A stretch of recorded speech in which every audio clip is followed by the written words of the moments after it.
Hi guys, it's Masla back with another video, and today I'm going to be doing something a little bit different. As you can see right now, I have two budgies, and one of them can fully go onto my finger. And before we get started, don't forget to hit that like button, hit that subscribe button, and ding the bell so you receive notifications every time I post a new video. And also, if you hear one of them chirp, it's just their way of communicating. So up, good. Look, he's fully on my finger. Only this one can do it. The female one can't do it because apparently it's easier to train male ones than female.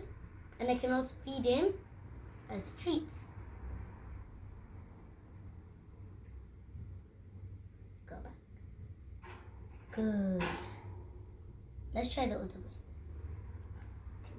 Can you come up? Up.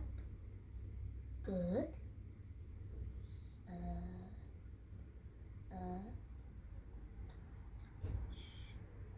Up. It's okay.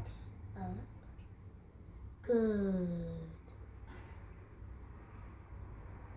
Look, he's fully on my hand.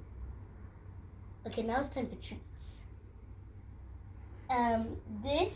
I have this tree and it's called Miller, and it's his favorite treat. They both love it. It's and it's really good for them. As soon as they see it, they start digging in it. And it says also treats and food. Okay, so I think that's it for the video, and I'll see you guys in the next video.